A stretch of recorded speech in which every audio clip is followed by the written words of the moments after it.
I would like to call the school board meeting for March 5th, 2019 for the Des Moines Public Schools to order. Please take the roll. Mr. Barron? Here. Ms. Bradley? Here. Ms. Langford? Here. Ms. Ellsburn? Here. Ms. Delgardelle Shelley? Here. The first item of business is approval of the agenda. May I have a motion and a second to approve the agenda? Second. Okay. Want to take Dwana? Yeah. Dwana as second. Motion by Ms. Caldwell-Johnson, second by Ms. Bradley. Any discussion? Please vote. Motion passes 6-0. Next item on our agenda is approval of the minutes for February 19th, 2019. May I have a motion and a second to approve minutes? I move approval.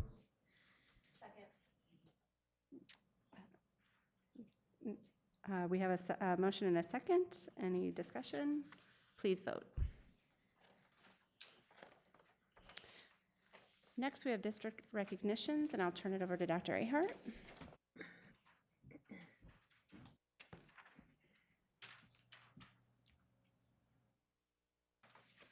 Good evening, board. It's nice that we're having a little warming phase in the weather. I actually reached the teens. We are all probably familiar with the old expression, it takes a village to raise a child. And I suppose we could amend that to say it also takes a county. Polk County, along with Prairie Meadows, have been great partners to Des Moines Public Schools over the past several years, supporting a range of special projects and programs, both district-wide and at several of our individual school buildings. Recently, the funding they have provided has gone toward improvements to the district's technology infrastructure. Currently, these funds are helping to purchase and install backup generators at our major network hubs. While that might not sound like the most glamorous of projects, it is critical to ensuring access to a secure and reliable technology network for our students and teachers, and a network, I will say, that we've become increasingly reliant upon. It is my pleasure now to welcome to the podium our special guests from Polk County and Prairie Meadows for what I'm sure will be another generous recognition. Ladies and gentlemen, we have a whole passel, so I'm not going to try to name everybody individually. Welcome. Thank you. Good evening. I'm Gary Palmer from Prairie Meadows. And with me, I have Brad Rhines, our Senior Vice President, Ann Atkins, Senior Vice President, and Julie Stewart, our Director of Community Relations.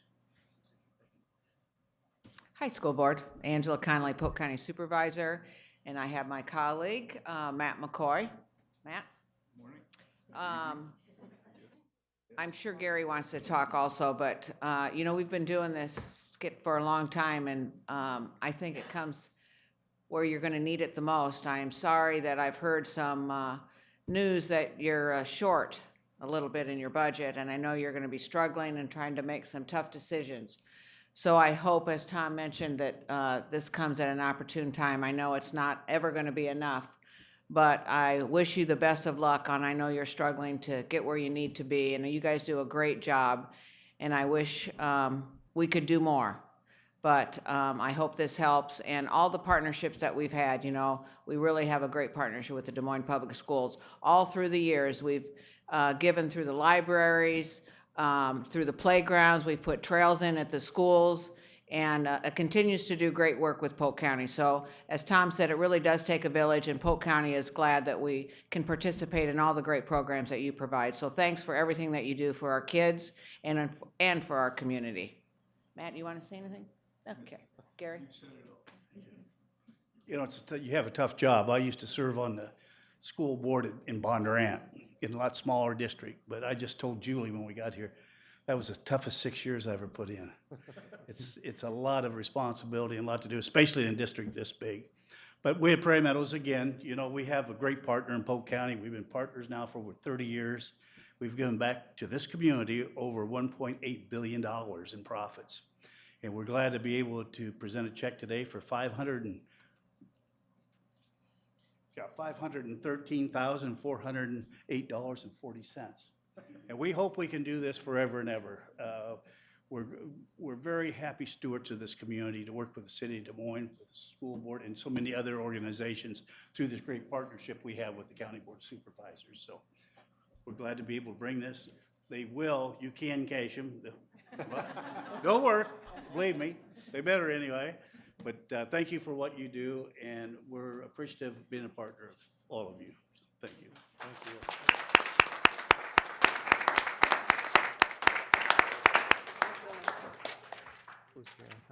Oh, yeah.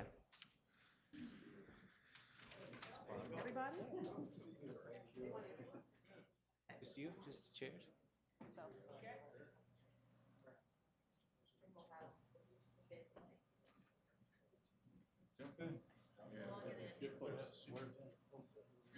Yeah, Tom. You better hold a real one, too.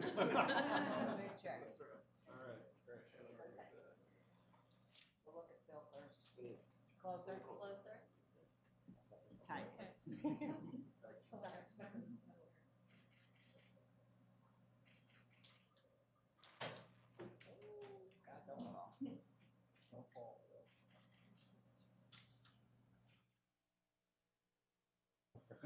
One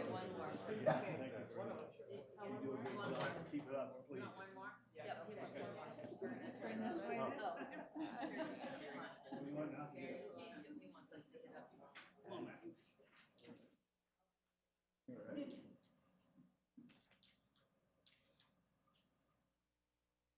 Thank you. Thanks, everybody. Again, thank you very much. Thank you. Thank you. Thank you very much. I'll take these.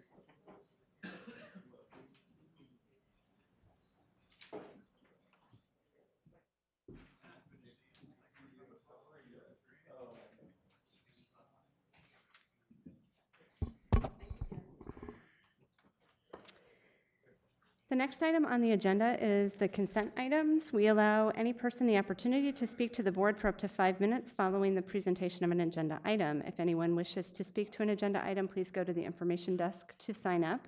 Remarks must be germane to the agenda, and we ask that you avoid reference to personalities and character attacks, as those types of comments serve no productive purpose. We appreciate your input. As a reminder to the board and public, the board will not engage in discussion or deliberation with the speaker regarding comments made to agenda items. Discussion and deliberation will remain among board members at the board table, with speakers' comments informing said discussion, deliberation, and determination as deemed necessary. Who has the consent motion? Ms. Caldwell-Johnson. The board consent items in accordance with the recommended action for each item on the consent agenda, including bills previously authorized, certified, and approved for payment by the board secretary in the amount of $7,417,048.76. Is there a second? Motion by Ms. Caldwell-Johnson, second by Ms. Delagardelle-Shelley. Is there any discussion? Please vote.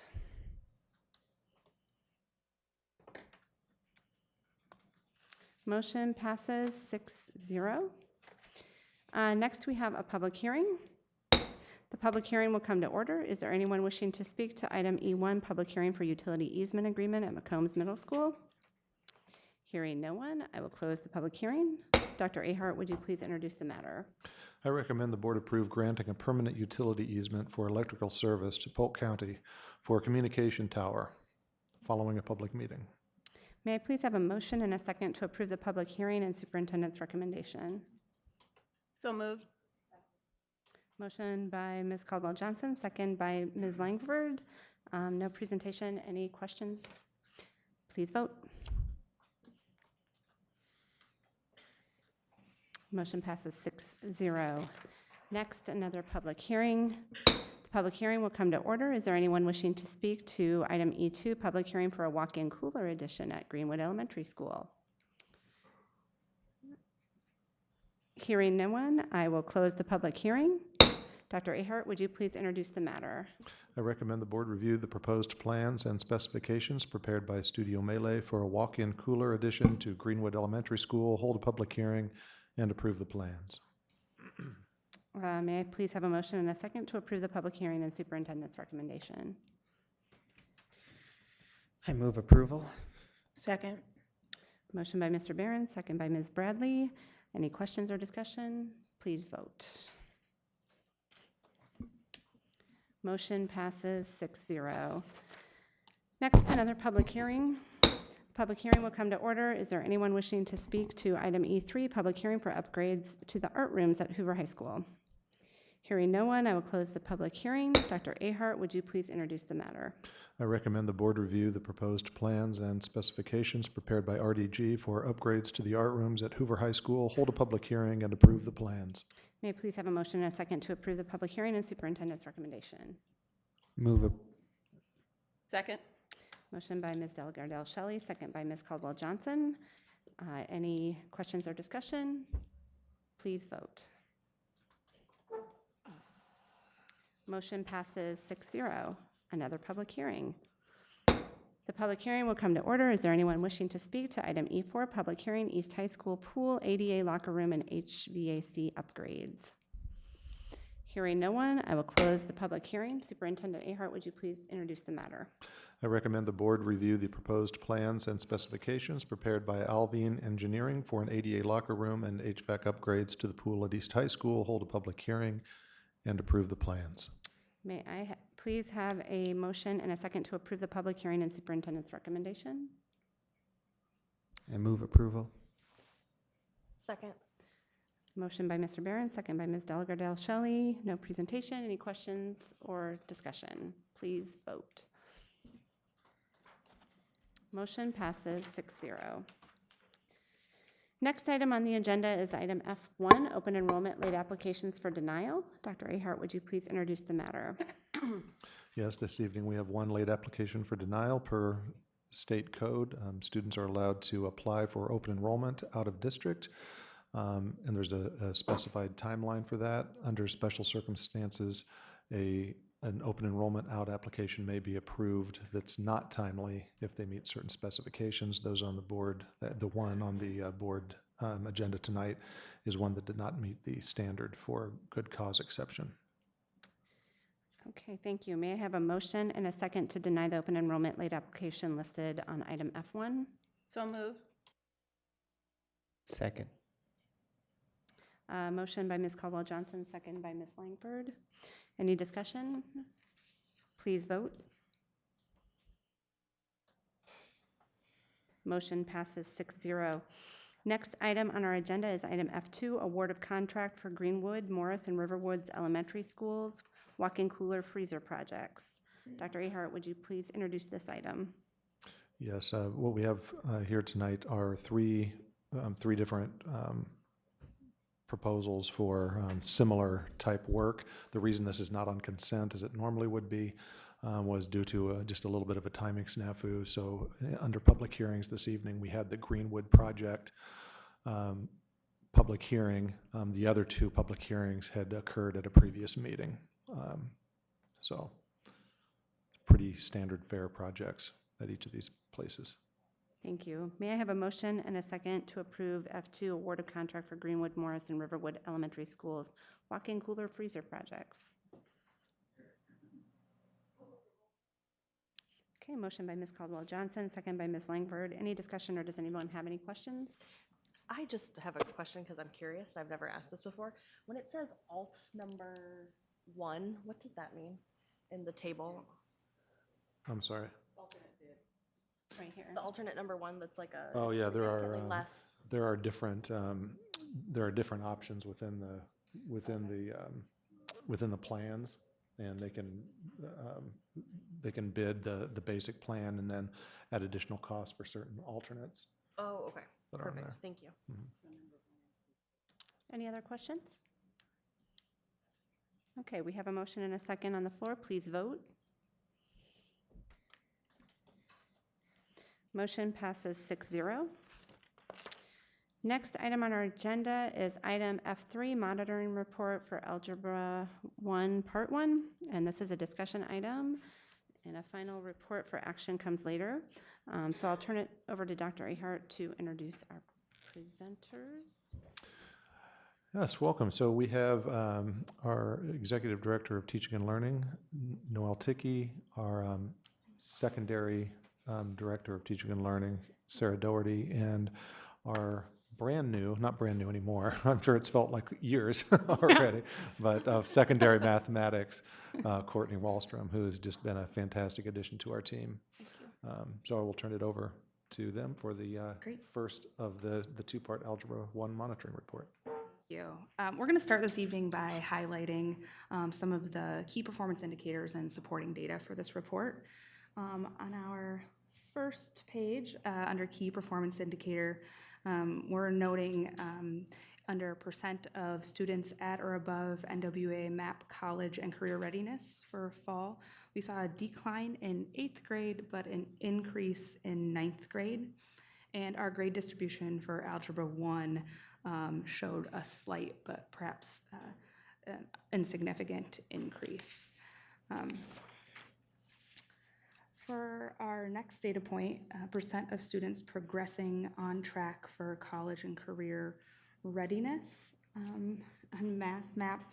This is for 8th graders. We're celebrating a significant increase in the performance of our ELL students, and we surmise that we're serving students with fewer needs, with stronger language skills amongst that population. We have two real areas of concern, a decrease in our Asian students and all students overall. Next, we have percent of students progressing or on track for college and career readiness in the Math Map for 9th graders.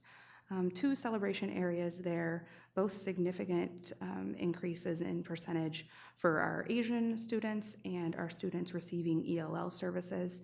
All student groups showed growth, but our area of concern is the smallest amount of growth, and that was for our African American students. Next is our grade distribution for Algebra 1 Semester 1, and these are high school students.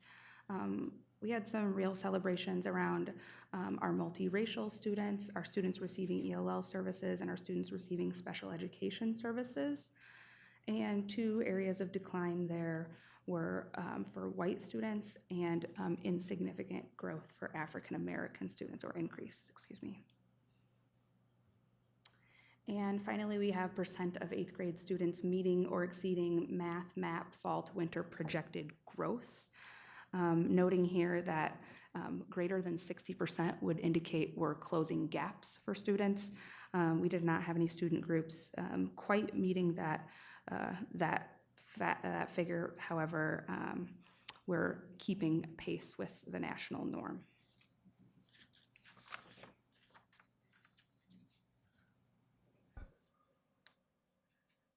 So as we think about these numbers and kind of what they mean, I think back to the shifts in the core. So we spent years and years as a nation teaching kids how to do math. That's how most of you were taught math. That's how I was taught math. And really the core standards are intended not just to teach kids how to do math, but really that they understand it, that they're making sense of it, because it turns out you can do it if you understand it, and then apply it. So actually use that math. And so this fall, and you can see the shifts in the core there on the screen. Focus, where the standards focus, coherence, so linking those topics together, and then really digging into that rigor piece.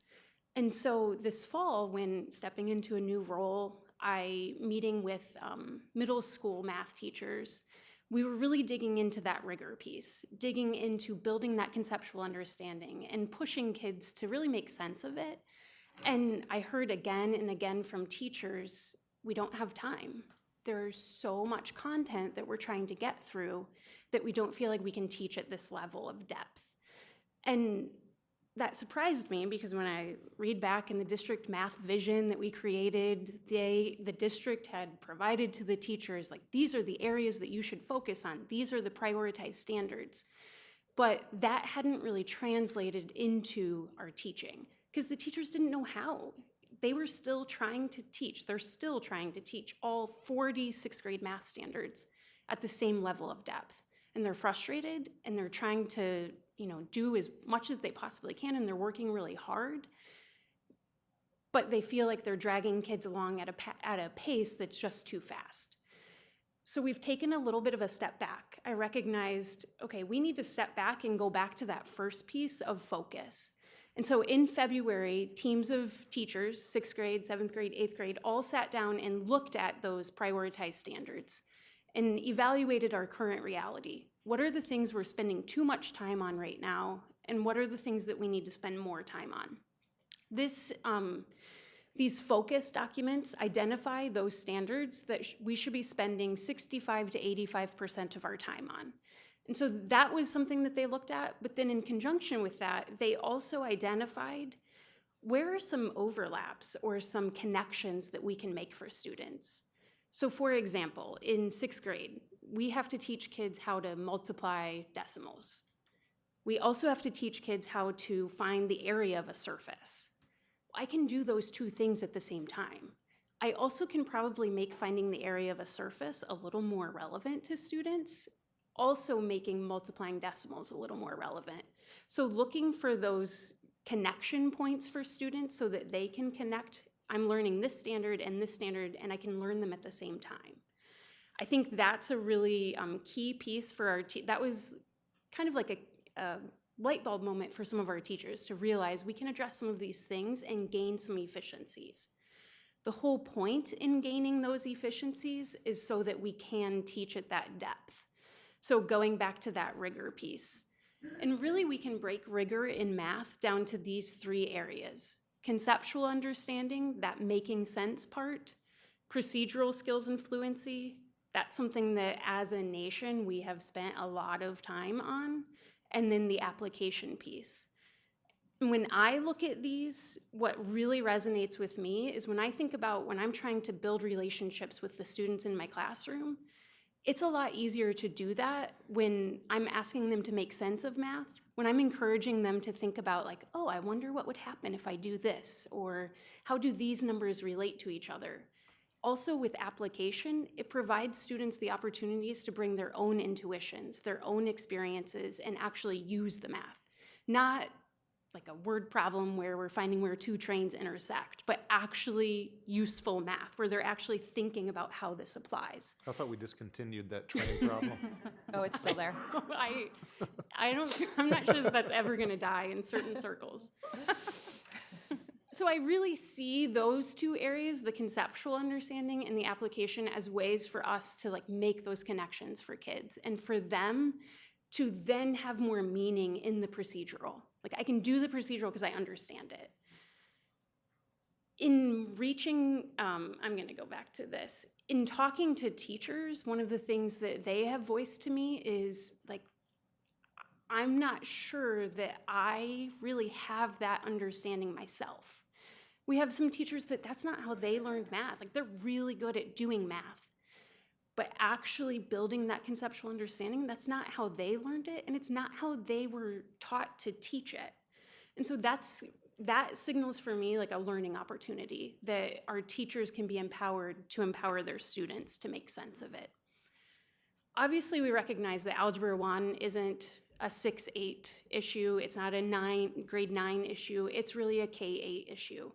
And so when we look at our approach, K-5, I would say that they're a little bit ahead in terms of prioritization. Those pacing guides have been adjusted. Those teachers are focusing on those algebra ready standards. Those are the only things that they're reporting on at this point. Also, Project Task is an initiative that started last year where they're teaching they had 90 teachers last year that they were really training on developing those conceptual rich math tasks, and 90 more teachers this year. Numbers sense routines is something that the curriculum team has gone into buildings and done some professional development in certain buildings, working with teachers on how do you help students, quick routines that you can use to help students kind of make sense of numbers and gain that kind of foundational knowledge that they'll need all the way through. I hear high school teachers complaining that kids don't have number sense. So really laying that solid foundation for them. And we've seen some really promising numbers in the buildings that they've gone in and done that professional development in their winter map growth. Those students grew a lot in those buildings where they did that training. So obviously, I think they're looking at how do we extend that then to other buildings. And then they'll also be doing some summer professional development opportunities for teachers this summer. For 6-9, as I mentioned, we've already started that process of narrowing the focus this spring. I expect that teacher leader groups will continue that work and finalize those curriculum redesigns and start to analyze resources. And that's something we'll come back to in just a minute, but I think it's key that we focus on teachers having the resources that they need. This summer, I am planning some professional development opportunities for teachers as well who have voiced, this is what I need, and so responding to that. And then next school year, there are kind of two different approaches. At the high school level, through the TLC work, every building, each Algebra 1 department, or each Algebra 1 PLC will have a leader, a teacher leader. And so I will have a monthly opportunity to touch base with them as they implement these curriculum redesigns. And then for middle school teachers, we plan on providing additional support after contract paid for them. In terms of curriculum resources, we really live in an exciting time where there are lots of resources out there, but I don't know how feasible it is for teachers to sift through all of those and find the ones that are the best. And so that's something that we really want to do in teacher leader teams, is analyze those and make sure that they're aligned to those shifts in the core. One example that I'll give is Algebra 1. There's a curriculum resource out there that I've seen that I'm really interested in providing for my teachers, that the very first unit talks about statistics. And the students actually, at the very beginning of the year, they develop a statistical question so that they can get to know their classmates and then learn how to analyze that data that comes from that. And what I love about that is it sets the tone right off the bat that every student has a place in this room to contribute meaningfully. Because I think so often we isolate students in math, like you either get the procedures or you don't, and we don't give that entry point that you can contribute, you can come up with a question that interests you to find out about your classmates, and building that culture within the classroom. That to me feels like a much more exciting Algebra 1 classroom to lay the foundation for the whole rest of the year. So with that, I would open it up for questions.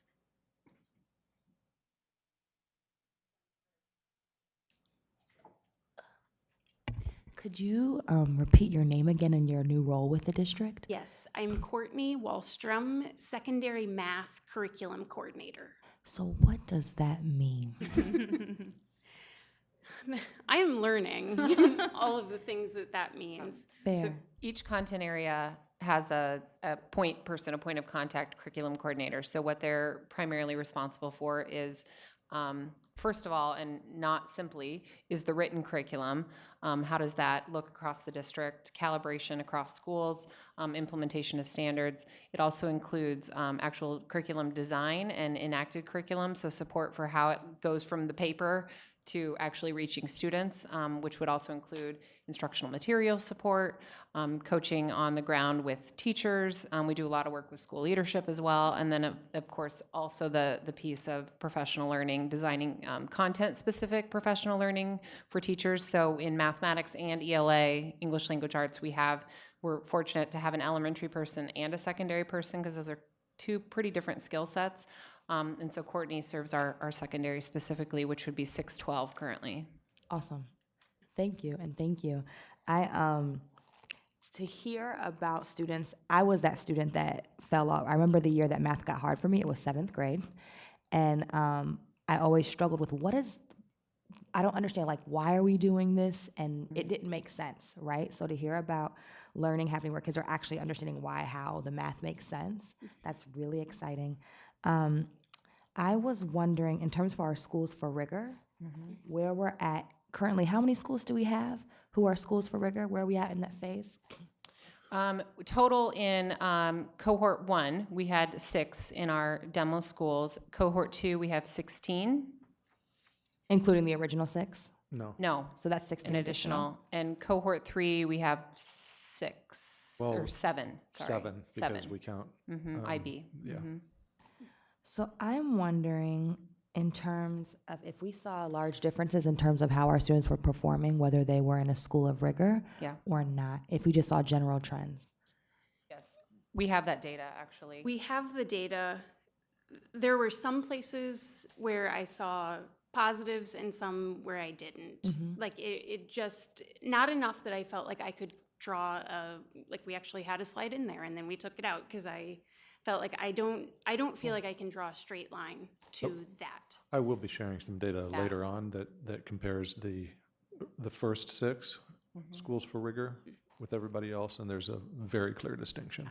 And it also, Positive in relationship. high school, gets a little tricky Because we have one school. because we only, Which is north, right? Yeah. so it identifies the schools, and so we wanted to avoid that. The Oh, good news, sorry. And then No, I identified the school. Sorry. I think the good news is future thinking that the kind of student experiences that Courtney has outlined and really know that teachers want to provide also require teachers and students to get better at the things that teachers are learning in our schools for rigor schools, like teaming and working together. And so the nice thing is, as Courtney works on this, we're sort of getting them ready for presenting a need for more ambitious instructional strategies to make the curriculum as written more meaningful through better instruction. And I would say as well, some of this for me boiled up from working with doing a training around schools for rigor for my teachers and recognizing that they're trying to have a teaming strategy, which comes from the schools for rigor around like a worksheet about solving equations. So it's, this strategy is awesome, but only if we're doing it around something that's meaningful. And so helping my math teachers make that connection, I think will be really important for them. Okay. So we did see there's a difference between, clearly, as schools are coming in learning the model, right? There are different places of progression. Tom, you're saying that among our first cohort of schools, we're seeing some different distinctions between the other two regarding math, or Regarding math and reading, yeah. okay. And at the high school level, again, we don't want to identify individual schools, but the other thing that's really important to note about those 6 schools, and we'll talk about this a little bit later, is 4 of those 6 original schools are Title I schools, and they're still, really knocking it out of the park. So in mathematics, however, while they had really positive growth at North, it didn't exceed the growth at the other high schools collectively, and that's only at 9th grade on the map assessment. It's a very small data So set, it's a real small data why set we that you were can't really draw hesitant to very draw many any conclusions major. from. And that's okay. I just want the honest picture of where we were at. Yeah. Can I In just regards to that. Can I just ask a quick question in relationship to that? So when we're talking about schools for rigor and the difference there, is there a distinction then? I'm trying to understand between what you're talking about with the ability, the teaching strategies and the focus. Is there a difference already with the teachers, or does that still cut across all teachers regardless of if they're in a school for rigor or not? As Does far my as the question demonstrated need for support? Yes, and for what you're doing around, I'm sorry, I lost the. Course redesign and curriculum Yeah. redesign. of course, So everything and- that Courtney outlined is what we're doing for everyone. Right, so that's why that's what I was trying to figure out is the relationship of the schools for rigor to what you're doing, because I would assume that's a district-wide thing regardless of what Yes. school you're in. Yes. I just think it would help those schools for rigor teachers who have these great strategies be able to apply it even more. They're somewhat restricted right now with what they're trying to do it around in the Algebra 1 content. Okay, thank you. No, thank you. To that point, I really appreciated hearing the experience. It's clear that you're connected to the teachers that you're working with and kind of their frustrations and where they're at. I'm wondering if you're seeing a difference in the needs for your teachers who are at the schools for rigor versus our other our other buildings? Is there a difference in terms of what they're needing or frustrated about or hopeful about? I would say my teachers who are in the Schools for Rigor schools maybe are more aware of their need because they are trying out these strategies and they're falling flat at times. Like they feel like it's not as effective as they wanted or hoped it would be when they plan this lesson and they want these kids to talk and they want them to interact, and they're just not getting that same response out of the kids that they want. Yeah. So I think there's an awareness that we need more in terms of the content that we're providing to kids from those teachers. Got it. And what we're finding with the Schools for Rigor was never about building teachers' content knowledge. It was about good instructional strategies that cut across, regardless of content area. So what we're finding is through our implementation of Schools for Rigor, we still have significant needs for building teachers' content knowledge around this new way of doing math. Because the standards have changed. It's very different across the board. All of our content areas, what we were asked to do as high schoolers is very different than what our current high schools are being asked. So we can't negate the needs of the adults as well. We can't assume, and I made some faulty assumptions that teachers were prepared to teach in this new way around math specifically to then apply it to their new pedagogy around Schools for Rigor. And we're having to fill some gaps. Awesome. Two final questions, and then I'm done. The second is in regards to our African-American students, right? We still see the lowest gain there. I know there were some, in past reports we've talked about like summer programming that was targeted specifically to students of color. I'm just wondering, in terms of our equity work, how does that intersect with our math vision and our plan? So the summer programming is still continuing. That will still happen this summer. We will still be recruiting students for that. And that is really to get students accelerated who haven't been identified to be able to take Algebra 1 in 8th grade. So it's to get them on that path that they maybe missed out on originally. So that is certainly an avenue for us to reach out to our students of color and get them the support and services that they need. Maybe they have those skills and just weren't identified for whatever reason.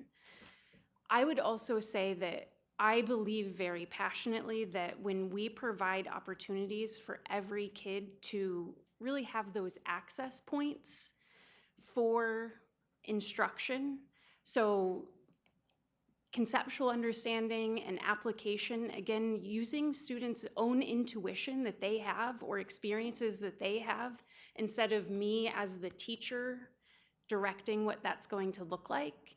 To me, that is a very effective way for me to reach out to my students who maybe haven't felt a place in the classroom previously.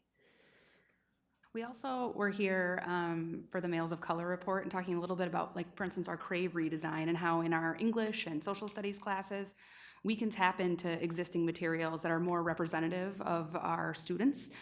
In math, it's not a straight line like that. And so what a culturally responsive and proficient classroom looks like in the math classroom is just what Courtney kind of outlined. It's not necessarily finding novels that are representative of our student experiences, but using our students as assets in designing the instruction. And so that's been a place of learning for us. I think, what does it look like to design a curriculum that's not so obvious when math is at the center and not as much as people have been traditionally, and it's about putting people at the center of that curriculum. Thank you. And then finally, I know in the past we've seen numbers reported around the number of students that we have we're engaging in 8th grade, and then our freshman year. And I'm wondering what that access looks like. Yep, and we intend to provide that in the follow-up report Part because 2? we also like to look at successful completion, not just participation. Got it. Yeah. Awesome.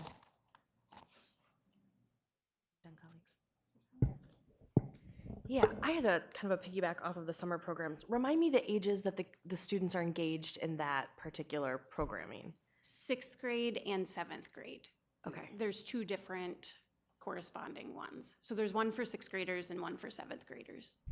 Okay, that kind of cancels because my next question was, just curious around the impacts we're seeing for that particular cohort as they hit those 8th grade and 9th grade. I'm guessing that's probably something you'll share in part 2? Yes, I mean, Okay. I've been pulling that data Okay. and looking at it, but when I pulled it in the fall, it didn't was really so sh- small. it didn't show really, much at that point. So Okay. I'm hopeful that this summer we'll have more Okay. numbers to look at with Yeah. that, for sure. And I know this is something I've asked before, and I know we've talked about it in various places when we compare male and female students. And math is one area. I do some programming around computer science and STEM in my day job, and I know that one of the things is that just providing access, particularly for our female students, doesn't necessarily translate to engagement into upper level STEM courses. And so I guess my question just is, are we seeing discrepancies within our populations among male and female students, or are we not? Because we're really just reporting, I think, on the subgroups, but not necessarily out by gender or gender identification. And so that was just kind of a point of curiosity, and it's not anything we need to go into tonight, but Tom, I might follow up with someone just because, if that's something the board would be, or if it's data that's readily available, only because when we're talking about equity, I want to make sure that's a group that we're not ignoring, particularly Especially when in we're math and focusing on science. math, and especially when we're focusing on algebra. Right. So, because we want to make sure that our female students are getting the opportunities to get into those high-level math courses. That's a to great set them question. ahead for college. I don't know for certain, so I don't, but I actually pulled that data just recently, and I actually pulled our data for upper level, so pre-calculus, calculus, AP Stat, for a math book club that we're doing. Don't be jealous. Anyone wants to join? Yes, we do meet Sounds third awesome. Wednesday of every month. And I pulled that, and I do not remember seeing a huge discrepancy across gender, more across race. But we can certainly take a look at that deeper to make sure that that's accurate. But that's what stuck in my mind more.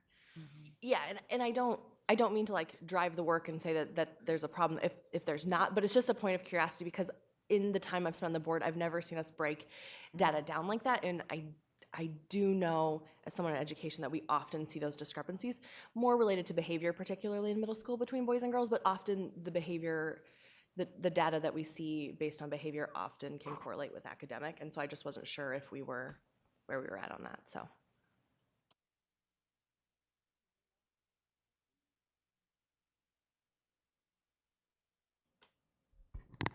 Thank you for the report.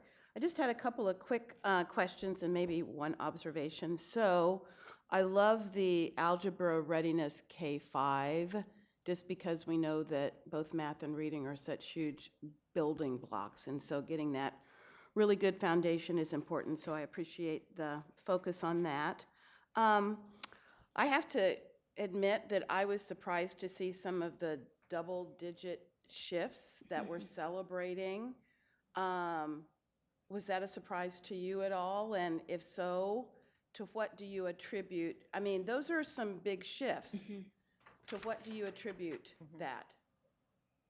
The ELL in particular, we dug into more significantly, and we were excited and pleased. I think part of that would be we've been working through the lens of equity on access, and by access we mean our students even given the opportunity to engage with grade level content. So we can't expect them to ever reach mastery if they don't even have a foot in the door. So that has been a major priority and continues to be, and we've actually uncovered some things in middle school that we're addressing vigorously right now regarding access. The second thing to consider is that we are serving a smaller number of low language level ELs. And so by default, we would expect our ELs to perform better simply based on their language level alone. And that's just the changing demographic of who we're serving. So that certainly contributes. There were two other double-digit celebrations, and I would say for our special education students, access would be the same. And then for our multiracial group, that's often a group with flexing and small numbers, and sometimes that percentage is reflective of a small n, and so it can sometimes shift surprisingly. Yeah. Okay. And then I just had a real quick question on the percent of 8th grade students meeting or exceeding math map fall to winter, where we had the projected growth, the 50% norm, the 60% is closing the gap. Help me understand that a little bit more. Can you do a little deeper dive? I wasn't really quite clear about what we were saying there. So first of all, maybe Sarah said this, but I will point out, we only included 8th grade in this because 9th grade didn't take the winter map this year. And so just to kind of streamline the assessing, so we will have more growth data in June. Yeah. At 50%, that is where we essentially, I understand it as we're kind of maintaining when we are hitting that 50% mark. 60% is our students are growing at a level that they're closing gaps. So when 60% of our students are meeting their growth goal, we are closing gaps in their understandings and in our numbers. Okay. Does that? That helps. So when I look at the 50%, which is the norm, so that's sort of, where we would expect people to be at 8th grade, right? It's the national norm for growth. National norm for growth. So the national norm for what we would expect 8th graders to be doing when it comes from a growth perspective. Correct. Okay. Not from a proficiency Right. perspective. Yeah, I understand. It would be interesting to see what this looks like for other ages, especially for our 9th graders, and you said they didn't take it. No, but in June, we will have that for fall to spring. Yeah, I would just be interested in the comparison. Right. Because even if you look at the map data from 8th to 9th grade that we're showing here, I think it would just be an interesting comparison to understand, so my quirkiness, sorry.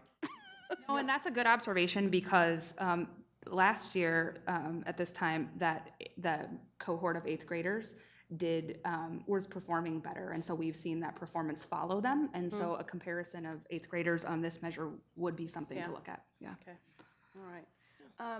And then just one other quick question. So I think the other thing was, C or higher in first semester algebra 1. So tell me what a C means now. We actually would like to advocate that we look at B and higher. Okay. And the reason we say that, we were just doing some data analysis, is the C across, if you look at our scales and how a C gets converted, essentially the simplest way to say it is that if a student receives a C for a course, that they've mastered foundational skills required as prerequisites for grade level expectation. So they're just Foundational. basic. Yes. Yeah. Yes, which is why we're saying if we're going to use this as a KPI, that would be something the board should consider, that we look at A's and B's, or overall grade distribution, so that we can look across the entire spectrum. So I think you need to talk to Dr. Ahart because he owns the KPIs. Okay. Right? If you would be recommending that, if a C means they've got mastery of foundational, what does B indicate then? B means Some grade level. yeah, at least Like half grade at least level. half of the grade level standards they've shown mastery of. So it would be all of foundational skills plus at least, half of grade level expectation. And an A would be total mastery of grade level expectation. So the A is a very high bar, and a C we're arguing is not high enough. Okay. So how do we find that middle ground? Are we using we're probably getting way in the weeds. This is proficiency scales, correct? Correct. Okay. And then the 3 being mastery of the standard, which we could use So 3 is- interchangeably. So the 3 is the A or? Yes. It is. Okay. Thank you. You were just starting to say things, and I was making other connections and wanted to make sure I'm tracking the right information. Those are all my questions. Thank you. Thank you. Mr. Barron? Really quickly, so a lot of, I think what you see going forward is predicated on the course redesign, the curriculum redesign that's going to be happening and is somewhat in place right now, but really will be happening over the next year. So given that this is a results focused board and we're trying to look forward and not backward, can you give us some context of, if possible, based on research, how long a change like that takes to really bear fruit? That's a good question. That actually terrifies me sometimes. Like because I want change for our students yesterday. And we believe that you do. But- It's helpful for us to know what to expect and But have some context going forward. I think at the middle school level, I think that I am hopeful that even just next year, with narrowing their focus on, you don't have to teach all 40 of these standards at the same level, because you can't. There's no way that you're doing those justice. Narrowing that focus on what the core has said is really important. I think we could see growth next year with middle school. Now, Algebra 1, obviously it's going to take time for those students then to get to Algebra 1. Well, and I think one of the things that we might want to consider is what are those benchmarks along the way, so that we can say progress is being made and not wait until 9th grade to say we've improved. So what are those benchmarks in 2nd grade? What are the benchmarks in 4th grade? Or whatever we decide to say that we're making progress toward our algebra goals by knowing we're sending more kids in ready for algebra versus just using 9th grade or even 8th grade data points. That feels a little after the fact, and will take us longer to see and celebrate progress, to be honest. And I think another thing that we would do differently as an approach is to determine some lead measures that we can measure much more quickly than MAP or even semester grade data in terms of teacher efficacy. And Courtney's talked about how connected she is to teachers, so that we're sort of measuring the effects on the people and how they're feeling and their feelings of efficacy before we wait for just the lag measures, and try to create some correlations between our on-time work for those benchmarks and what we would see as a result in those lag measures. Is that a non-answer for you? I think it's a perfectly fine answer, and I appreciate the honesty. I think that as I consider my role on this board and my time on this board, this is my 6th year on this board, and maybe it's a self-criticism that's taken me 6 years to feel this way. But I am wondering when things really do change, and I am mindful of the fact that we are being coached and led in a direction to really think about where we're going, and if we're not getting there, understanding if we're doing it correctly. And I think the way that we're doing monitoring reports is helpful, because it's giving us, in the first wave, an understanding of what's happening, but then really the second report or third report in some senses is going to tell us if it's working or not. And so we need to really honestly have these discussions. And if you're saying, listen, the proof is going to be in how we're doing in 2nd or 3rd grade, I'm okay with that. But then that needs to change what we're monitoring to figure out if we're getting there. And that conversation needs to happen soon then, to really get there. And it's okay. If that's the nature of the solution, then that is okay, I believe. But we need to know, you want to have results yesterday, so do we, and we need to know tomorrow if that's the situation. So this might be a good time to remind everybody that tomorrow evening we have the board and Tom have our work session with our next board coaches, and they'll be bringing back the data from the community listening sessions that were held. I also know that they're pouring over data and needs assessment data as well from the district. And that's part of the work that we are going to be doing, is setting those goals, those SMART goals. And then the next day is when staff will be determining what those KPI or goal progress measures are going to be, which should get at exactly what you're talking about, and also get at the fact that, yes, where those goal progress measures come from and where those I know we're going to be shifting language here and there between goal progress measures and KPIs, but what we know as KPIs and what student outcomes focused governance knows as goal progress measures. So I do appreciate these monitoring reports as well. They could start looking a little different though, too, and just to get into the language that we've started to use. We're talking a lot about inputs here, which that's okay, but we need just to remind everybody, just to kind of get everybody in that right mindset. This has been a lot of input talk, which has been great and wonderful for us to hear. But I think those midpoint goal progress measures are going to hopefully get at exactly what you're talking about, Rob. Mm-hmm. Thank you, Madam Chair. I guess I also, just to my board colleagues, I'm wondering, I started 3 years ago, and we've talked a lot about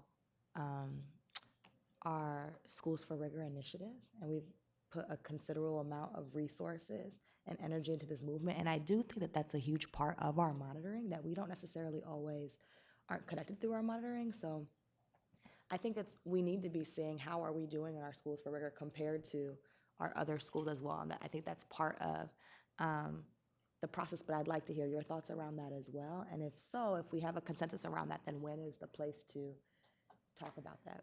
I think the place to talk about that is in our work session tomorrow night when we're talking again about the goals that we have, the information that we're going to want on these monitoring reports, the type of, and then it's also going to be probably part of what Tom and his team talks about on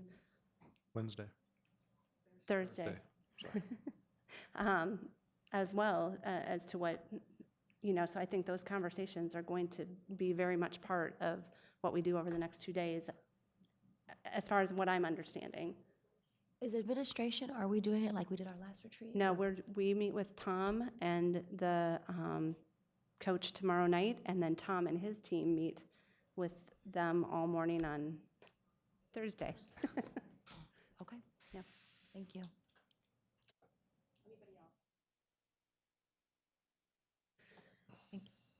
I think we're finished. Thank you so Thank you. much. Thank you. Thank you. The next item on our agenda is item F4, Governance Process 1.8, Visits to Schools, and Governance Process 1.11, Governance Budget. These are policy revisions made per a discussion of policies and suggestions made during our February 5th, 2019 Board Self-Evaluation discussion. So may I have a motion and a second to approve item F4?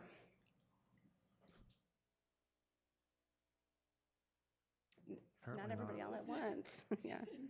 I will Okay. move approval. Second, you mean? A second, yeah. Okay. I didn't hear a motion. That's all right.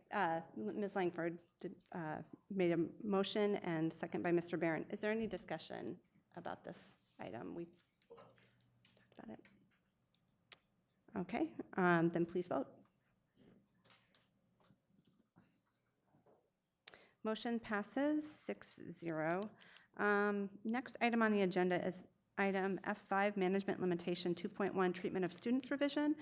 This is a discussion item, which I'm going to turn over to Kirsten and the ad hoc committee that worked on these modifications to introduce. Yeah, I want to start first off by saying that this has been something that I think Deanna and I have been talking about or formally working on probably since I joined the board or shortly thereafter, along with Natasha Newcomb, and then Dwana Bradley stepped in and started doing some work with us since she joined us in January. And I'm very excited that we'll have a policy that we can monitor, but also I like that what we did with this policy was we created it to kind of mirror more of our treatment of parents, volunteers, owners, and treatments of staff. I think there are elements of some of those policies in here, if I'm remembering correctly. Deanna, do you have anything that you want to add, or Dwana? I mean, I think for me, the biggest piece in terms of this policy is really looking at what we're already talking about, those measures, right? So recognizing when it comes to our equity work and our equity plan, that we have a plan for professional development, that we have a plan for where we want to see our students and our staff move in terms of this work. And I think that's reflected in terms of what, our superintendent is accountable for in this policy. And I think that the most important thing that we wanted to accomplish, so. Does anybody have questions for the committee or comments?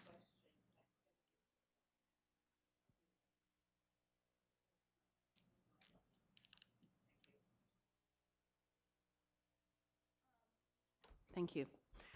I did have just a real, first of all, thank you guys for the work on this. I appreciate it greatly. And I'm trying to better understand clause number 5.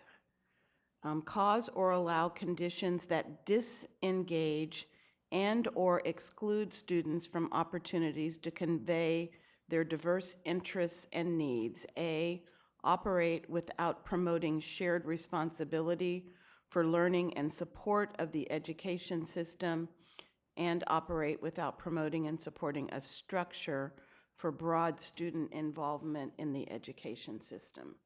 Can you help me? I believe it reflects another section of our policy. Is that correct, Cindy? Go ahead. Deanna, You know sorry. the answer, go ahead.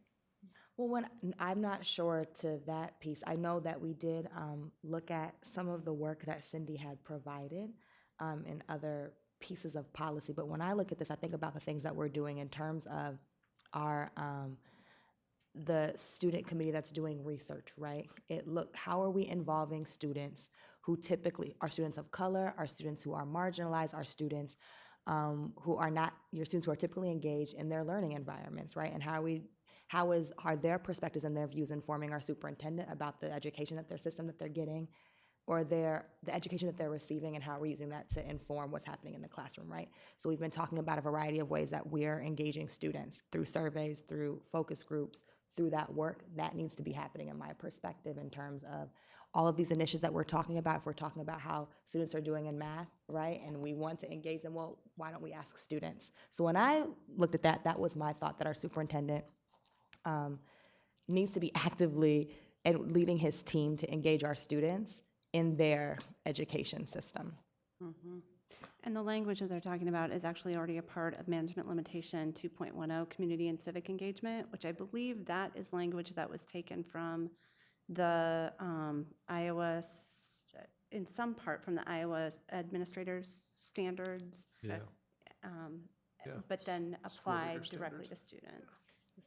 So it relates to student and community, well, in the other section, In the community voice, but this is Yeah, this so is our that's the student language. lens for that. Mm-hmm.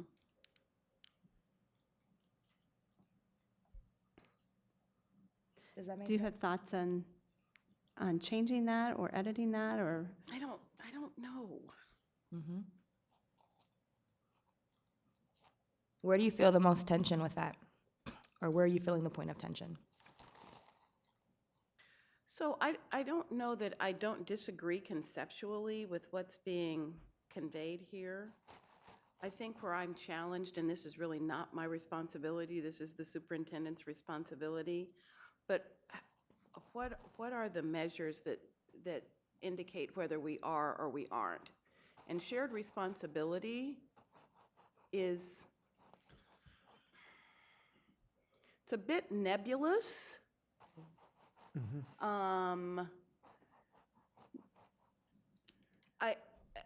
I feel like I understand where you want to go. I think, though, being able to articulate and prove that it's happening is rather subjective. And I'm always challenged by things where there is a level of subjectivity that's sort of, one foot in, 1 foot out. We sort of are, we sort of aren't, without having a point of clarity where we can definitively say this is happening. I think that's my challenge with it. I understand that. What would it look like if this, sorry, Madam Chair, can I respond? No, go for it. Sorry, I'm like, No, do we- this is discussion, go for it. I'm not gonna impede. So if I get that that's really broad language that we're using in that space. My thought is student voice needs to be reflected in the education system, and we need to have pathways and avenues for which that's happening. Does that language feel clearer? Because my thought is, superintendent, you get to decide what that looks like, right? any of the aforementioned options, right? But our students, particularly our students who are often marginalized from their own education system, we need to be finding ways to engage them so that their voice is reflected in our curriculum, in our instruction, in, you know what I'm saying? And how, and so that, I think we could tighten up some of that language if you're like, that's a little too broad. Well, and as I relook at it, when I look at the 5A, operate without promoting shared responsibility, when I look at that, if this was an I can statement I was writing for my students, right? If I was writing an I can statement for the superintendent, the key verb there is promoting. It's not the shared responsibility.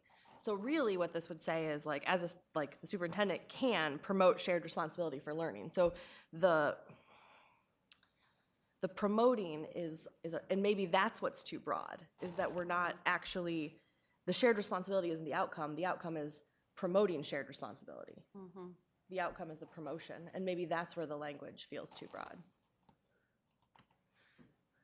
But I think what you're getting to is feeling like students have a stake and a say in what's happening, right?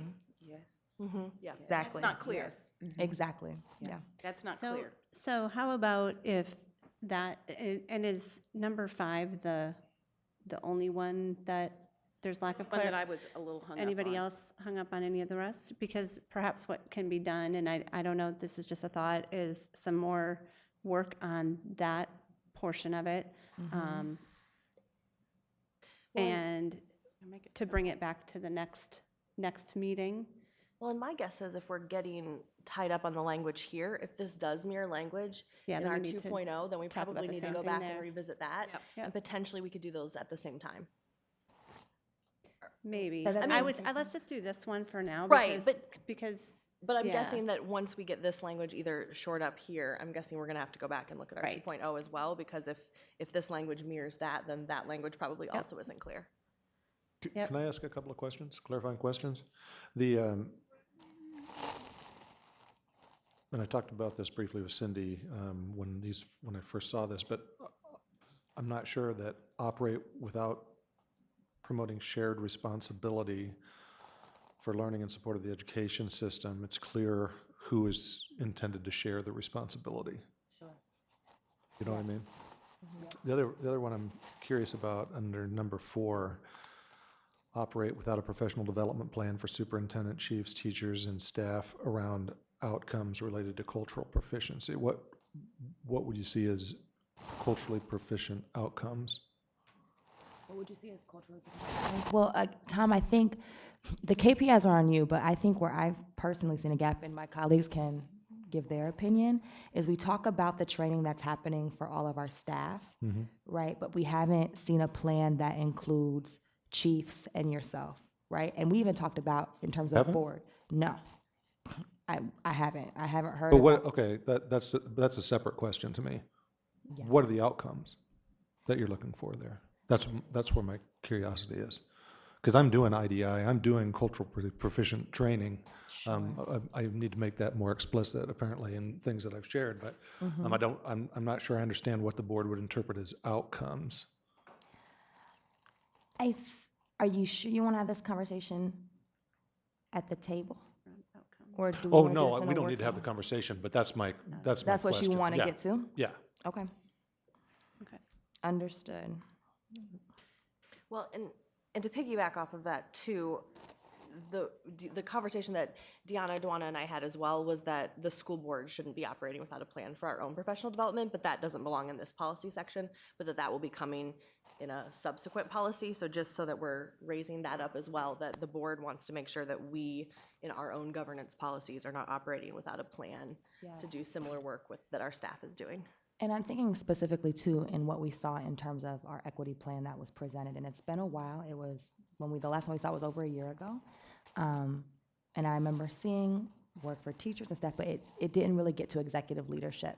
And I know you've personally mentioned at times, like, yes, this is something that we've done, but I hadn't seen a plan, and in the same way that we had for a lot of our certified staff.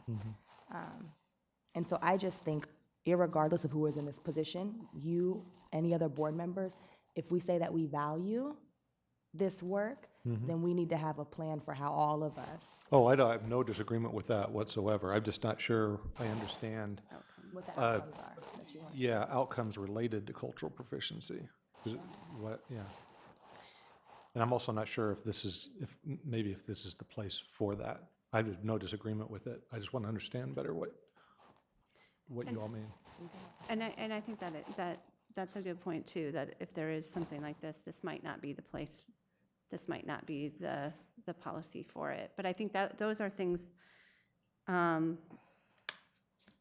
you talking about number 4? This may not be the place for number 4, Cindy? Right, and that's what Tom mentioned. There might be other policy areas that it would be more appropriate. I don't know, but I could think of a couple, but yeah. Okay. So how about, as far as next steps, April 2 agenda for another round of discussion. In the meantime, ad hoc, continue to wordsmith that, have whatever discussion with Tom needs to happen around clarifying some of that other language. Okay. Would it And help if we provided some suggestions? yes, and who Yes. wants to, Okay. which one of you wants, or just to the all? I Let's can not do reply. any, no. Yeah. No, one person. Yeah, who's One person chairing is going to this? take who's chairing this ad hoc? Who's leading this work? Deanna? You want me to, or do you Kirsten? want to, Okay. Deanna? I can. Kirsten? Okay, suggestions will Want go to to? Kirsten. Are you Let's just sure? do it this way. Okay. Suggestions to Kirsten to share with the rest of the ad hoc committee. With a goal of having some modifications for the April 2 meeting to discuss. Okay. That make sense for everybody? Okay. Thank you, everybody. The next item is item F6, naming request at Operations Center. This is also a discussion item which I am going to turn over to Dr. Ahart to introduce. Thank you, and thank Bill Good for putting this agenda item together. I'm requesting that the board expedite naming process for the conference training center at Dean Avenue. You've all, I think, been in there at some point or other. It's our largest conference room in the district. It gets heavy use, both from district staff and a variety of community groups. And since some of Thomas's family will be in town in a couple of weeks to take part in a memorial for Thomas, and we're going to host it there, we would like to be in a position to actually share with them that the board has approved the naming, if the board so chooses to approve the naming of the conference training center room at Dean Avenue as the Thomas Harper Conference Training Center. And so, in speaking with Cindy briefly about this right before the meeting, if the naming committee could be named this evening and make a recommendation to the board. I know the board will be meeting again in closed session for my evaluation before that time. If they could make a few minutes to go into open session to vote on this recommendation, then we could be in a position to share or not share with Thomas's family that we'll be naming that after him. So I guess, first of all, ad hoc committee, so 3 people who are willing to do that. If Rob, Terry, and I will do that, if that's sounds all right to everybody. And then if everyone is open to having, so the March 13th, we're meeting, if we could, I think we'll begin that meeting with, well, we'll figure out the logistics of how that all has to be posted and done, and we'll just make it happen on the 13th then, and we can convene quickly before that then. Sound fair? Okay, anybody have any other questions or comments on that? Thank you for that recommendation. Yes, thank you, and thank you, Mr. Good. Okay. Next item is item F7, our board work plan.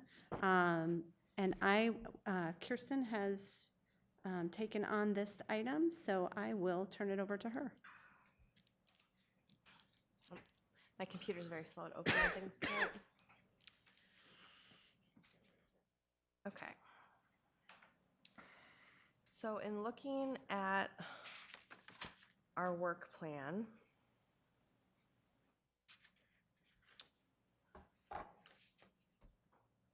sorry. We have some items that are complete. We're going to come back to our equity policy, though, by April 2nd. So I'm going to update that first, and I will get this resorted and sent out to everyone after our agenda planning.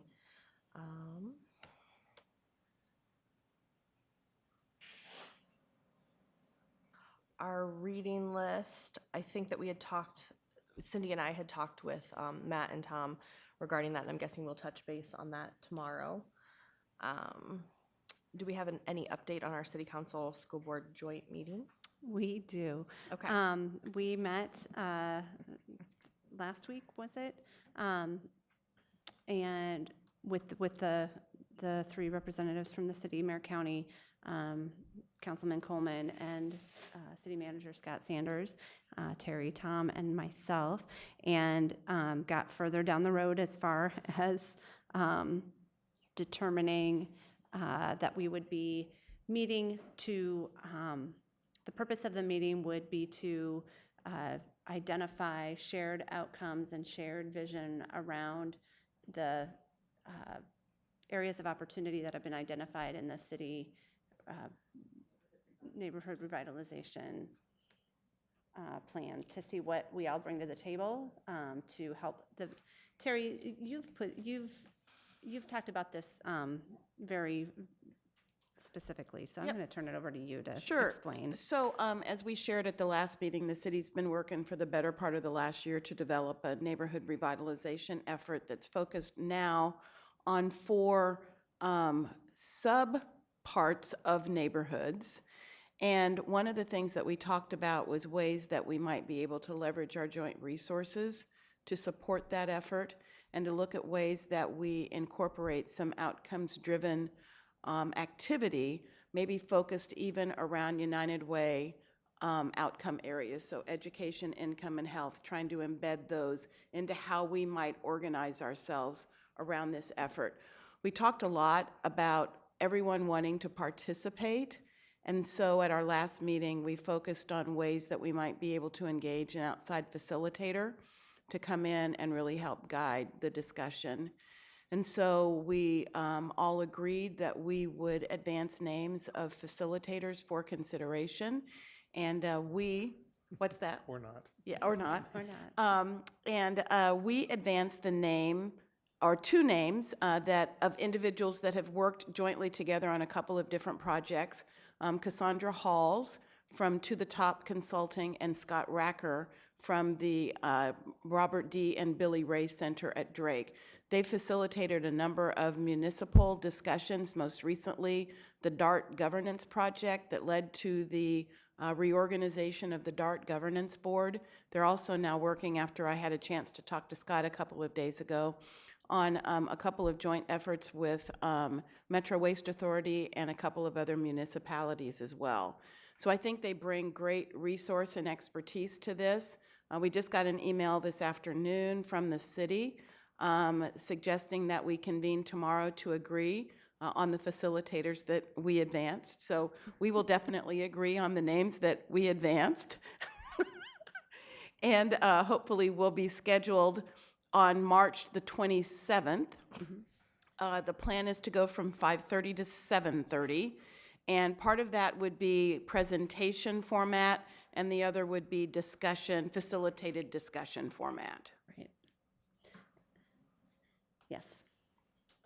And the goal for this meeting is for us to then focus, with the help of an outside third party, look at where we could focus on those 4 neighborhoods.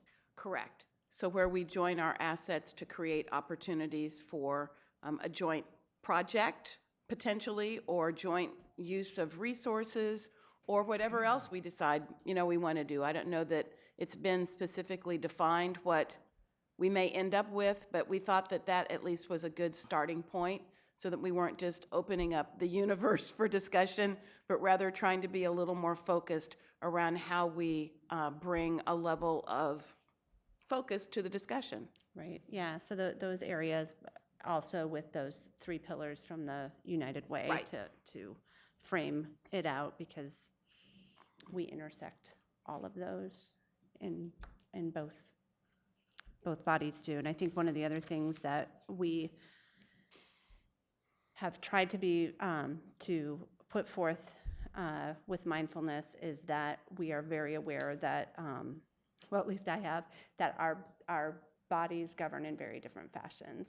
So that is something that we as a school board, as the governance body that we are going to have to be mindful of as we embark in these discussions, and not and which is why I think the facilitation is going to be super helpful, so that we're not following down rabbit holes, I guess. But Well, and I think that the thing that's really important about that point is we both have hired administrators that are responsible for day-to-day operations. And if you'll recall, for those of us who were on the board the last time we had a joint meeting, it really was a reporting out of all of the operational things that we're doing together. And that was great, but it didn't really lead to a more informed discussion about the possibilities that we could pursue jointly if we have the opportunity to sort of center ourselves around a particular subject matter area that is really ours to own and not the city manager or the superintendents to own. Right. And then the assumption too is that whatever comes out of this will inform next steps, next meetings, Right. et cetera, down the road. So it should become pretty organic from there, I hope. Any other questions on that? So mark your calendars, Yeah, March 27. 27, 5:30. Do we have a location yet? Downtown library. Thank you. Okay. We don't have any other due dates this month, but we do have a couple that are coming up in early April, a couple different policies. It looked like Cindy and Terry, we're gonna look at 2.3, treatment of employees. Okay. Yep. By April 2nd, does that still work? I know we're, okay. Can I have a question around that? Yeah. What are you two looking at in terms of that? Well, let me Said look that at there, I'm here's what missing. the work plan says. There was a discussion at December 11th meeting that perhaps policy language was an issue versus our KPIs. When monitoring report was discussed, committee will review policy to make recommendation to modify or not.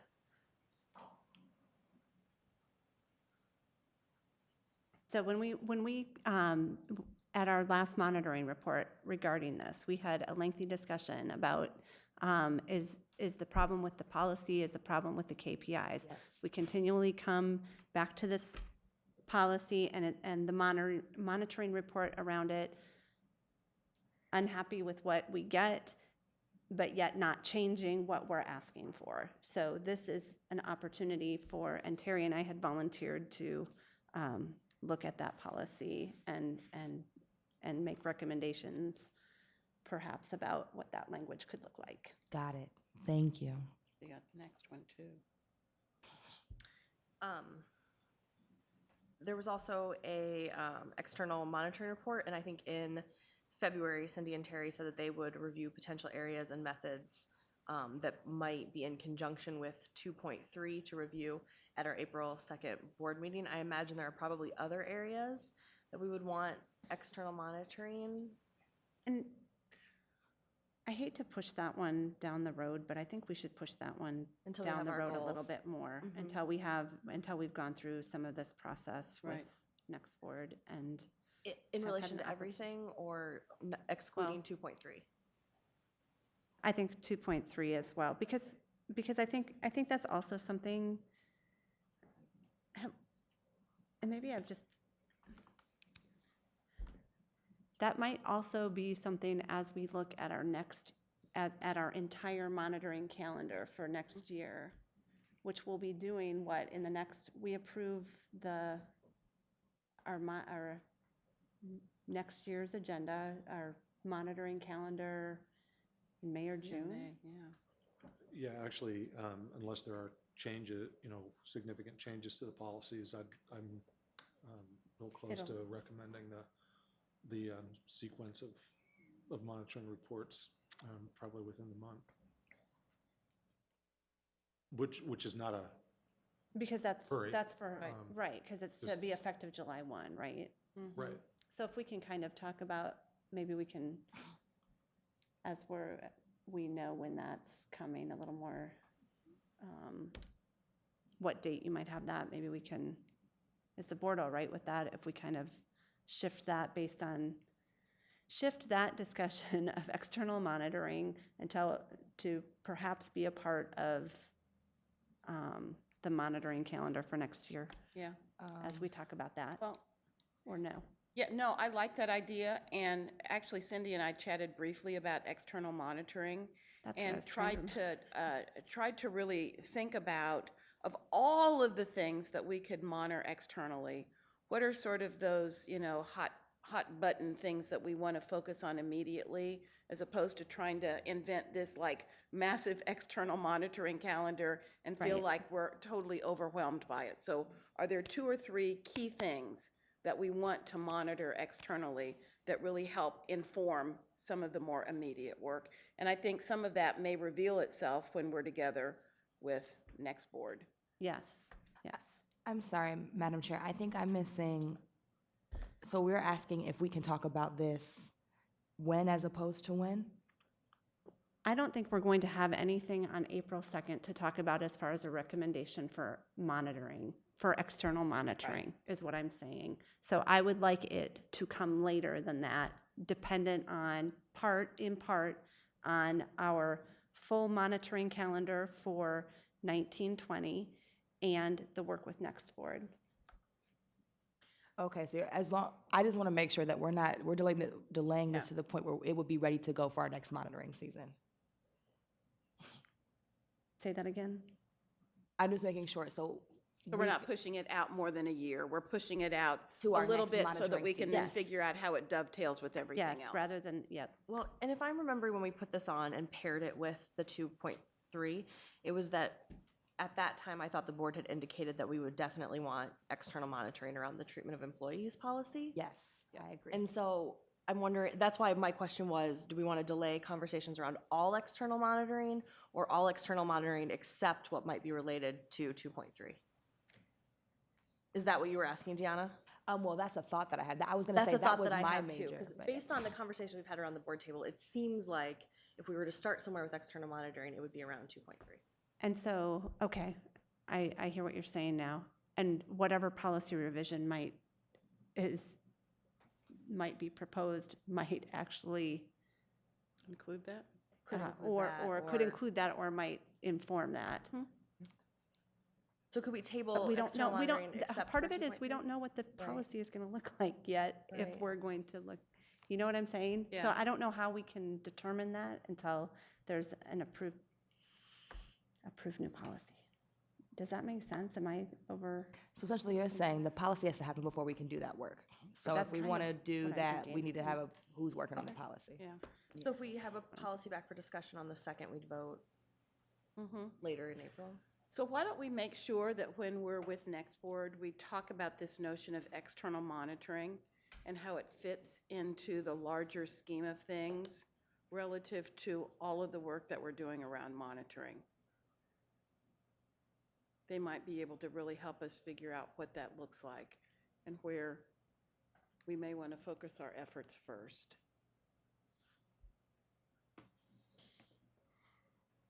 Okay. Okay. So the next thing we have on April 2nd was to reflect on the process we used in December of 2018 to fill a vacancy, to do a vacancy appointment. And I believe Terry sent out a reminder to anyone to do that survey if they had not. Terry, did we meet your deadline? So I think I had 4 as of earlier today. I'll Okay. have to go, I haven't looked since, Okay. like this morning at 9 o'clock. No, so. that's fine. Do you have what you need though, so that I think we can so. discuss it April 2nd? I think so. I can bring back the results of the survey and those things that, yeah, I can definitely do that. Is that something that goes in our work plan, or is that a separate agenda item? The discussion of the, So I think that likely, That's just me it asking how probably is that- not something that we can discuss. It might be something that we share, and it doesn't necessarily have to be at a board meeting. Because I think this is really just perfecting our process so that by the time we have to do it again, Okay. we at least have reflected on what went well, what didn't, and where we want to make changes. and documenting that and probably Right. putting it, my thought is a lot of these processes, we need to be documenting those in board docs so that they are easily accessible Yes, to please. every board member, every staff member, because there's stuff Phil's that, involved. yeah, there's stuff that Phil's involved in that, Tom, that our board support person, and then the board members are involved with. And so having that in a space there would be great. And so I having did that- not yeah. send it to Dewana, Oh. but it may be helpful be for you to interesting to reflect have. on your participation, so I will Huh. send it to you. Yeah, that would be a good thing.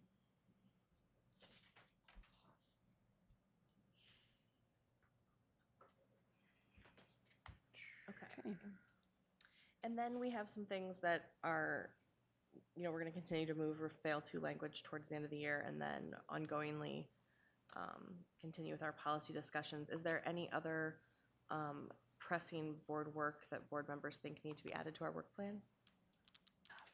It is plenty, yes. But I just thought I should, Yana? Can I just ask where we're at in terms, I know we had, and this is affected by,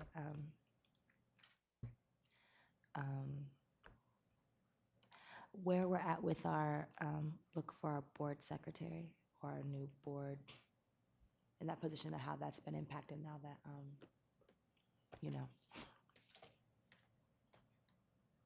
So you're asking where in the process we are for hiring a new? what Yes, are you board sec- asking for a recognizing board- that Mr. Harper was in charge Okay, of a getting board- the okay, hiring for board our new secretary. board secretary, where are we at in that process Board now? staff person?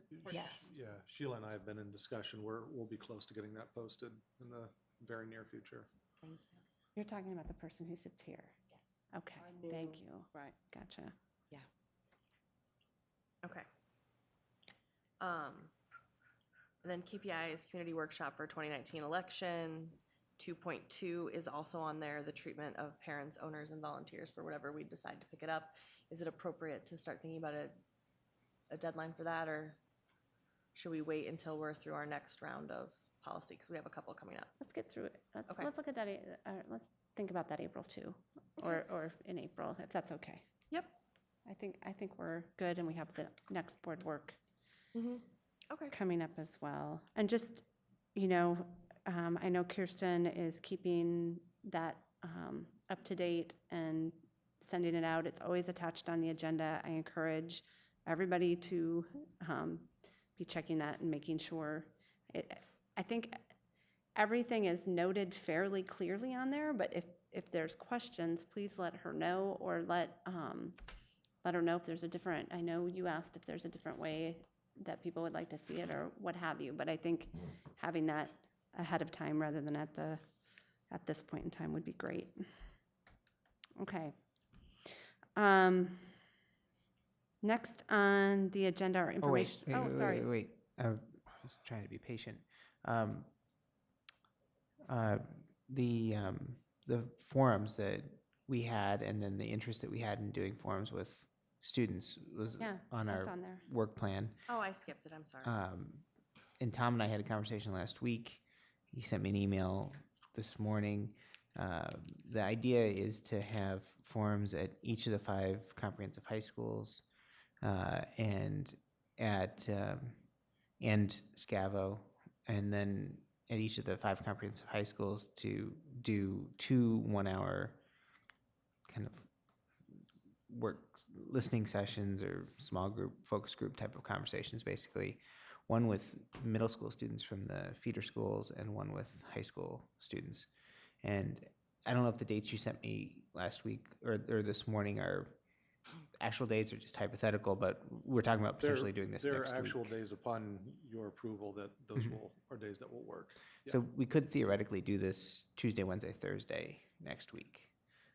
So, I think he's trying to figure out logistically if, with busing and everything, if we could make it all work, but, hopefully we'll get a quick turnaround. I think we're good to go, as long as those will work with the board.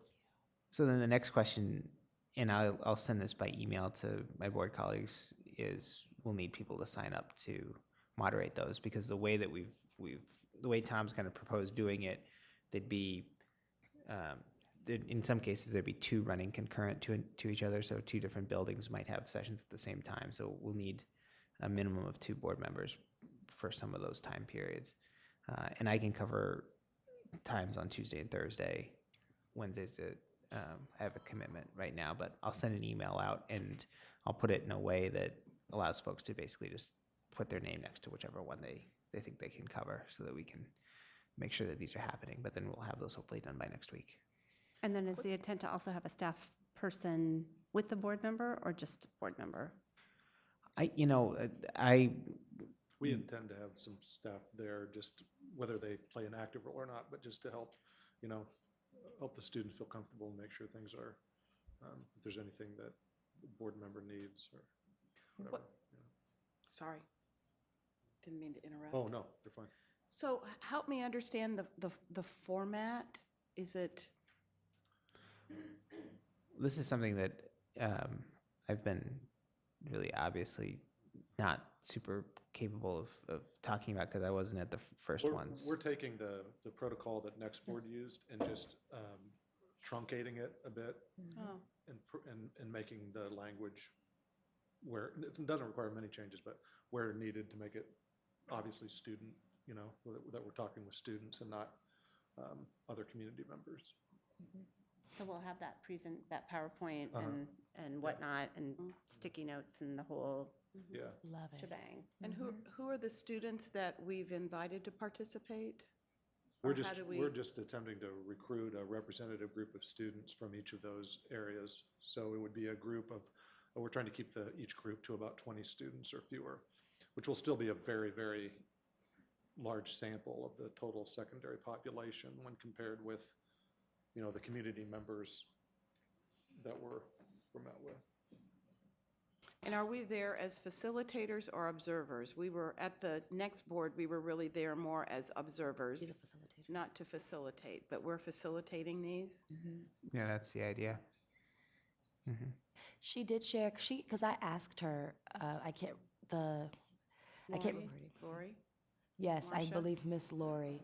And she said, honey, any of you guys could do this.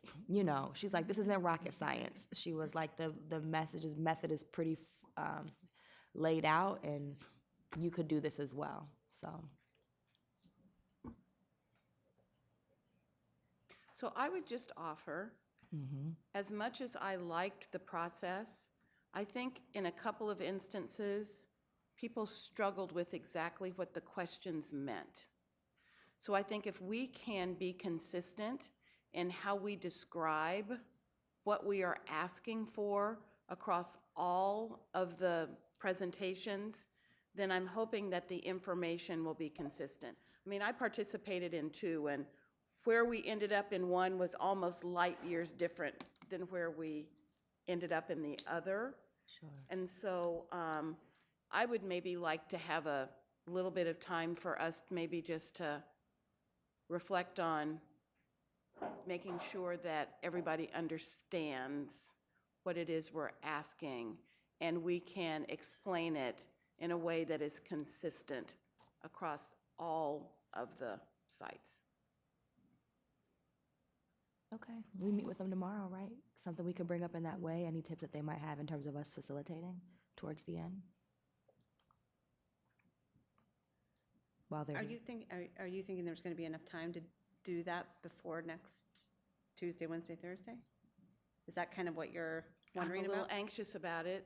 because I'm out of town this weekend and Monday, so I'm out of pocket for 3 days, but that's just me. If you guys tell me what I'm supposed to do, I will do it. I can follow instructions. I can read, so.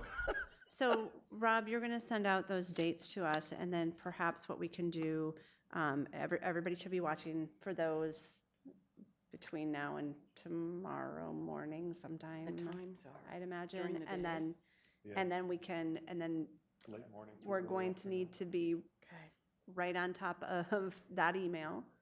And then we'll have an opportunity then tomorrow evening to see if we're going to be able to fill those. Can we bring the schedule tomorrow and just fill it out so we know where we Right, have so gaps? I'm gonna Can we do email both? you tonight. I'm just gonna Okay. forward you the dates Yeah, tonight. And perfect. we could certainly make sure that we're covered at all of them tomorrow night, but you'll have them within a half an hour. And then we can, right, and then we can hash out whatever needs to be hashed out tomorrow night and make final, whatever, decisions, logistical, any whatever stuff we need. Does that make sense? And I apologize, it fell off of the work plan somewhere, so I will. Still in mine. It's that's in there. attached. It's in in there. there. It's in there. It's- I think what it was is the Excel spreadsheet isn't working for me, and I was hoping someone would have a better suggestion, but I will work on maybe making it work better for me or something. Well, yeah, we can also Okay. figure some stuff out. Okay, thank you. Next on the agenda are informational items for the board's review. G1, Clat Day on the Hill update. Deanna, do you have anything to add about that? It was great. We hope to see you all next year. Okay. And we also have Head Start meeting minutes. And then finally, we have items of privilege.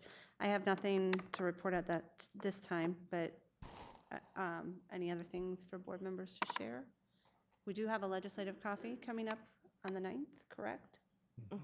Saturday? At East. At East, at 9 a.m., Yeah. 9 to 10:30. and that's open Hoping to the that public. our numbers are as good as they were at North. Right, that was, Great turnout of both Well- legislators and community members, so I have to assume that likely had something to do with the building, getting the word out too, so. yep, I would agree. Okay, I will turn it over to Tom for his superintendent's report. Yeah, all I wish to say is this is our last board meeting prior to spring break, so I want to thank all of our staff for hanging in there through what seems like an unusually strenuous winter, and to enjoy themselves and be safe over the break. Okay, thank you. With that, this meeting is adjourned, and we'll hold our work session in a few minutes.